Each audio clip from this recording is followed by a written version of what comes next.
Hey everyone, Kyle once again. Welcome back to another episode review of Goosebumps. And for this episode that I'm going to be reviewing is, well, I would say my previous ones I reviewed at Night in Terror Tower, which was a really good one of my favorites. I would say it's still better than this one though, but I still liked it because for the concept, which I'll explain. But also the look of what's in the story again, which I'll get to. This one I'm gonna be reviewing is show the book first. Yeah, How to Kill a Monster. The reason why I'm covering this because there was something I guess when I got this one this one here a long time ago this was years and years ago that I got this. I had the first book I got. Somehow I lost that one though, but this was, like I said, this was years and years ago. And then I got another book though, and for some reason it had some like a person's name on the top of the cover here. So I don't want to show it because just in case.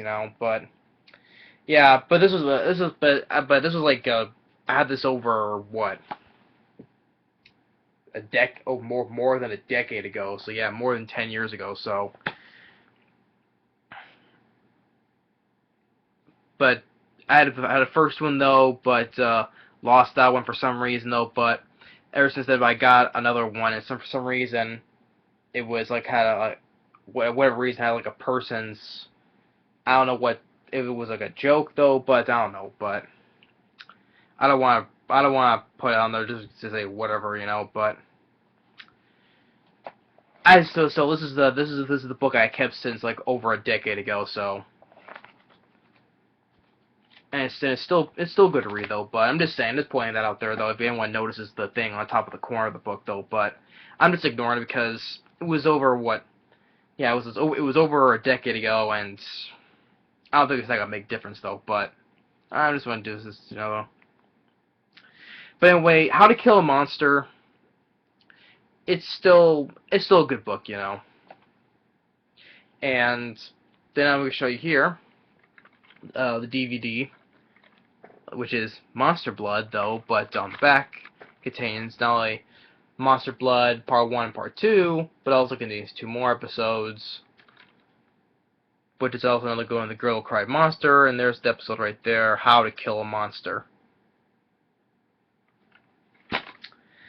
So, How to Kill a Monster, I'll just get right into it, I'll explain the differences as I'm going along. It focuses on two kids, a boy and a girl. One thing, a boy and a girl named Gretchen, and the younger boy named Clark, which they're step siblings. And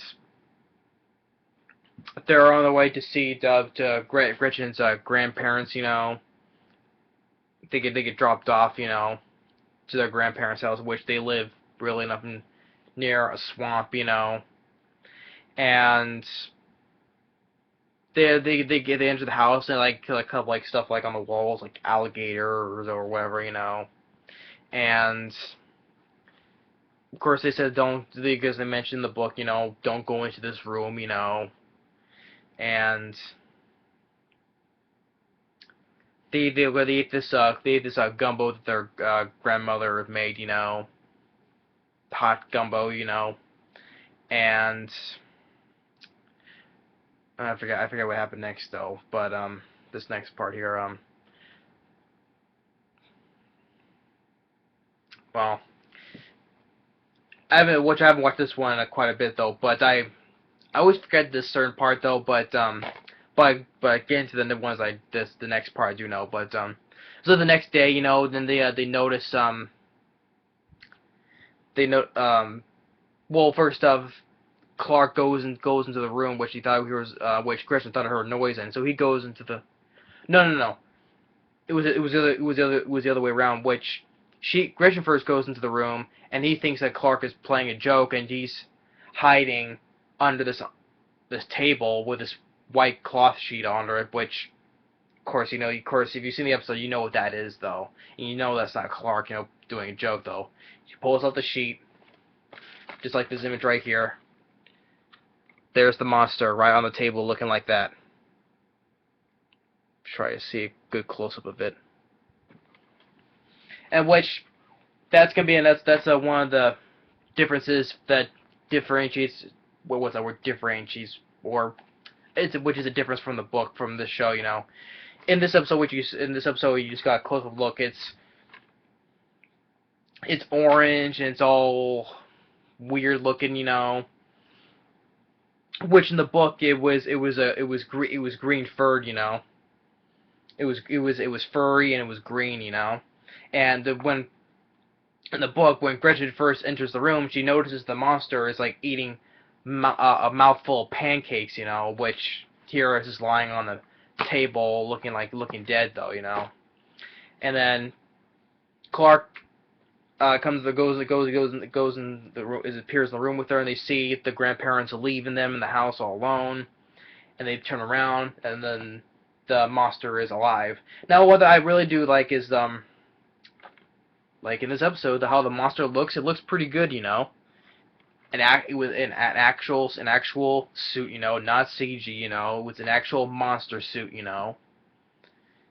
Which I appreciate, because in the whole show they use some elements of CG though, but for the most part it's all done practical, which I did appreciate, Like stay in the basement, the look in the basement, with all the plants and all the vines or whatever, And like I said, Nine Tower, how the way the medieval time looked, But like I said, the elements of CG, like when the bats are attacking the executioner, that was a little bit iffy though. But for the most part, the show was done practical, like not 100%. I would give it 90 to 95, I would say, And here, how the way the monster looks it looks really good, Like an all monster suit, not CG, An actual person in the suit though, and they both turned and they see it's alive, and it starts roaring at them, And which another cool part, I thought it was how the way the monster roared. One of the roar sound effects, which I recognized, it was the use from Aliens.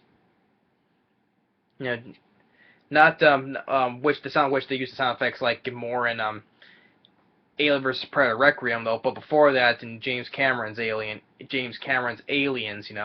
how the way the aliens sounded, like I'm doing a terrible job though, but you get if you heard that sound before from Aliens, you'll get what I was talking about though.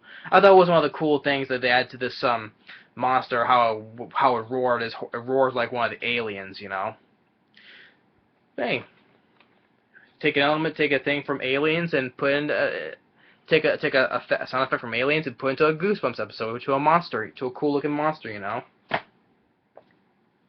Ain't a bad thing. So, yeah, a sound effect from Aliens added to the monster. It's pretty good mix up, Especially along with the I like how the way, even though it was different from the book, how it was green and furry though. I also liked how it looked in the show, how the way it looked, So it's a good looking monster, and monster suit, I should say though, and chases after them. Gretchen gets an idea as they run up the stairs, but at the top of the stairs, like there's nothing else there, like the rest of the whole thing, upper level is gone, So they both go on the side of the railing as the monster falls down, all the way down, and which they think it's dead. Which they think it's dead, And they go into the kitchen, they find a note saying that the grandparents have said, please don't go into the room. There's a monster in there, that the grandfather caught, which he shot, which thought was dead, And they said don't go outside, and then they see the monster come in. It's not dead, so they lock the door. And Gretchen gets another idea that which another thing that's not from the episode. In the book they had a dog with them, but that's not in it as well. I forget the name of the dog was though, but they had a dog though in the book though, but it's not in this episode. Um, and also because in this episode they see the gumbo and they start putting all these ingredients in it. But also in the book there was no gumbo in the book though. It was a pie that they added all the stuff in. So yeah, in the book it was a pie they put the stuff in, but here it's the gumbo. And so you see they adding all these spices, hot spices into the gumbo. They mix it all in. And it breaks the door, and they both hide into this closet. And then it's like gives it a taste, and all of a sudden just sticks his head right into the pot, and starts eating it. And it's like how it just all of a sudden just goes to stick its head into the pot, just gobbling the whole gumbo down. And then something's happening because the thing is hot, and it starts like breathing out steam out of its mouth, and like you know, it was just too hot for it. It's like burning its insides, and it just goes and falls down. And then every time I see that scene, it's like I go like, that's one bad case of indigestion or heartburn. I thought that was part of saying that always makes me chuckle every time I see that scene. So now they go into the I guess like the basement, I guess, and but of course it's still alive, and Clark boosts Gretchen up to this it was like a chute though. That's like the only way out, and Clark can't reach Gretchen. He's unable to make it, so he does what he does. He goes gives a punch right into the monster's mouth, and when he sticks his hand out, the monster starts sneezing. It's like moo, moo. That's like a monster sneeze though, but it starts sneezing a couple times, and all of a sudden it just drops dead. And all of a sudden it says, Gretchen says, "Is it really dead?" And all of a sudden it just explodes in this green ooze, which kind of looks like the monster blood. When it explodes, they get covered in this goo or it's blood, which is kind of like monster blood. Hey, maybe this is the thing that causes to bleed out monster blood, And which also in the book as well, that it was instead of like Clark punching it, in the mouth though, Clark sneezed on it. That's how it got allergic reaction from it, And then they head back, and they well, not head back. They're outside into the swamp. They read the note again. It says that there's more of them out there, and don't be out there after dark. And they look at it as soon as it gets dark, and then the camera widens out, as them they're here, and as the camera widens out, it gives a wider shot of the swamp, and that's in front of them, So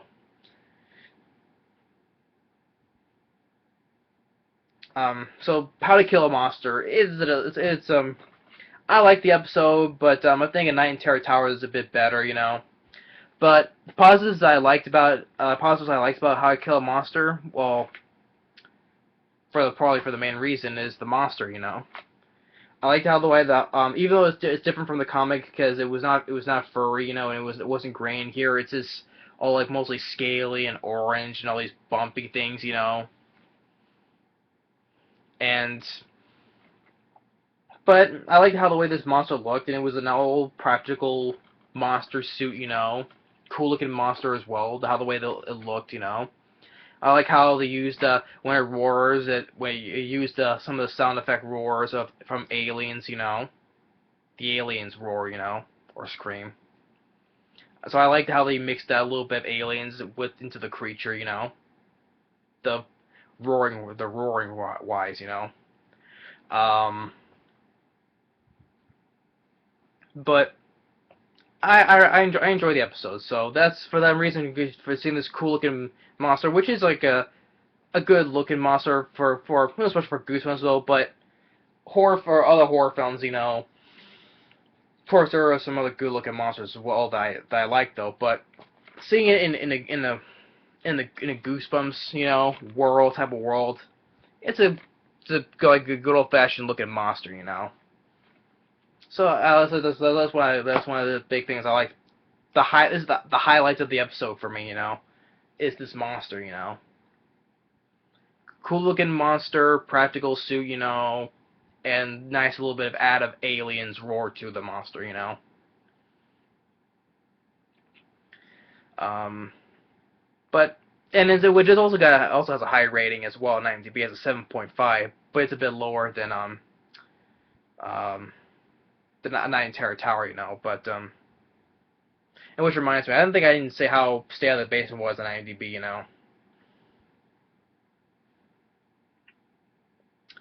Stay Out of the Basement also has an 8.0 on IMDb as well. So yeah, those goes to show that they're the more popular good episodes though. But How to Kill a Monster has a 7.5 on IMDb. It's still pretty good though. Decent score for, well, more than decent score. It's a good score for a Goosebumps episode, So yeah, if you have, like I said before, you haven't seen the show, check out these episodes, and like I said, this is one thing I say for the show. It has a lot of good makeup and practical stuff, It's not 100% um, all practical. Well, I would say 90 to 95% is.